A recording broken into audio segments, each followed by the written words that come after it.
அன்பான நண்பர்கள் அனைவருக்கும் இனிய மாலை வணக்கம். உங்கள் நண்பன் N468. இப்போ எங்கே இருக்கேன் பார்த்தீங்கன்னாக்கா, என்னோடய வில்லேஜில் தான் இருக்கேன். ஸோ பின்னாடி பார்த்தீங்கன்னா தென்னந்தோப்பு தெரியுதுங்களா, சுற்றி தென்னந்தோப்பு. ஓகே, அங்கே தான் வந்திருக்கேன். என்னடா நம்ம திடீர்னு ஊருக்குன்னு பார்க்குறீங்களா? ஸோ உகாதி பண்டிகை வந்தது. ஸோ ஒரு 2 நாள் லீவ் போட்டு ஊருக்கு வந்துட்டு போகலான்னு வந்திருக்கேன். ஸோ அதை தான் பார்க்குற பதிவில் கண்டிப்பாக இப்போ எங்கே இருக்குன்றதை நான் கண்டிப்பாக உங்களுக்கு பதிவில் காட்டுறேன். இப்போது ஒரு சில நிமிஷத்துக்கு தென்னந்தோப்பில் இருக்கேன்.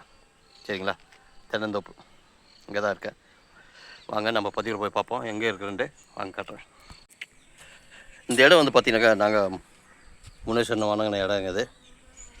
இந்த மரத்துக்கீழே தான் வந்து நாங்கள் முனேஸ்வரன் கும்பிட்டுட்டு இருந்தோம். காலங்காலமாக அங்கே தான் பண்ணிகிட்டு இருந்தோம்.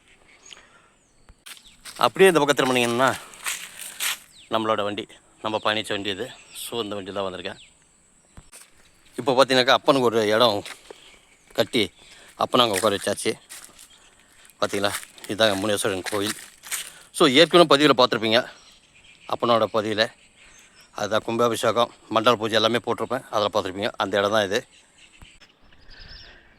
இது தாங்க எங்கள் ஊரில் கட்டியிருக்க முனேஸ்வரன் கோவில். பார்த்தீங்களா, அப்பனே கண்டிப்பாக பிடித்த நம்ம பதிவு லைக் கொடுங்க.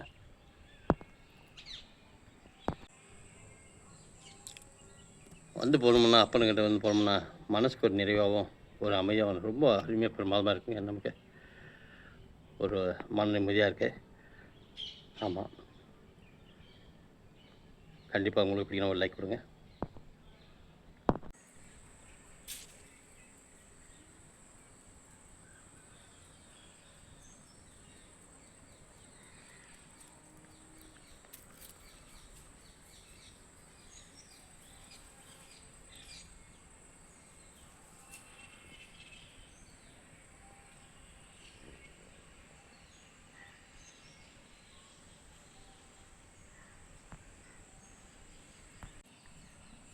ஓகே நண்பர்களே, நம்ம முனேஸ்வரன் கோயில் வந்து ஒரு சிறிய ஒரு மினி விழாக போகலான்னு சொல்லிட்டு போட்டிருக்கேன்.